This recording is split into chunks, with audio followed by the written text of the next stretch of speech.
Is it necessary to fit aftermarket crash bars to your big adventure bike? Stick around, because in a moment I'm going to drop my big GS Adventure to find out.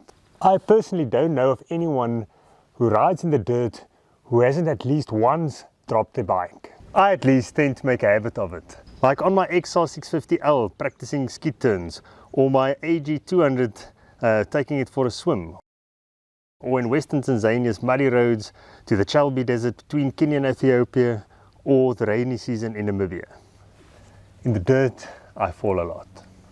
Luckily, the GS Adventure comes out with these OEM crash bars, but they barely stick out past the valve cover. So will they protect the bike if it falls over? So let's find out by dropping the mic. So let's find out by dropping the bike. If we look under here, the valve cover, or the plastic cover on top of the valve cover, is actually touching the ground.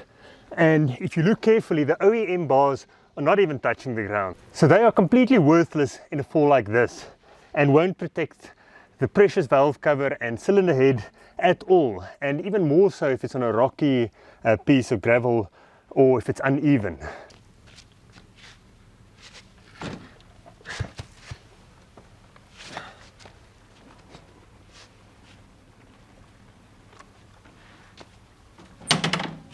That's why I bought these lower crash bars from Rockfox Adventure Systems in Cape Town, South Africa, for my 2006 1200 GS Adventure. It's a father and son team that's been making crash bars and accessories for various adventure bikes for many years. They both own 1200 GSs, so they know the bike. I know they have shipped overseas as well.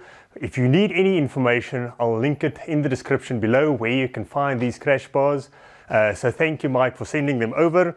I'm now going to check how easy it is to install it in place of the OEM bars.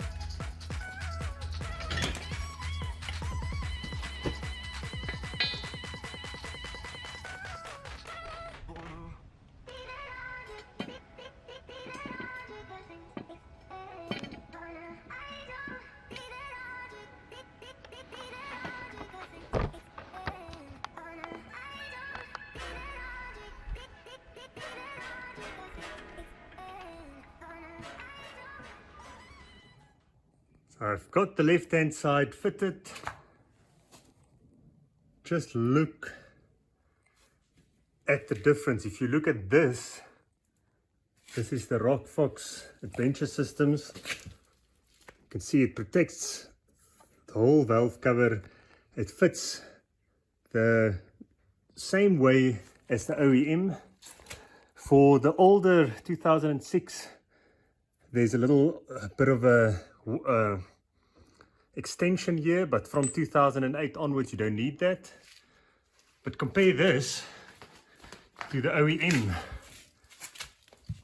it's just all bare there, so no protection at all, except if something hits from the front. But I mean, when you drop the bike, the impact will come from the side. You can already see all the scratches here on my protectors there.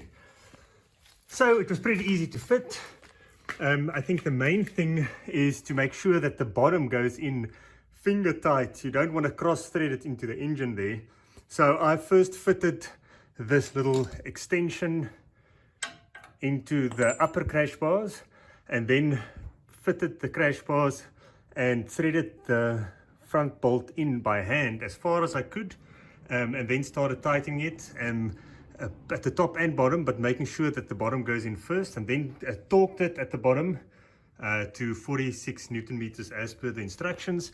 And then afterwards there was a big gap here, but as you tighten it to 23 Newton meters, the gap closed there, And then afterwards I just did that small little one to 10 Newton meters, or just hand tight. And I think it looks pretty good, and I am pretty sure we're going to test this with proper falls pretty soon, so stay tuned.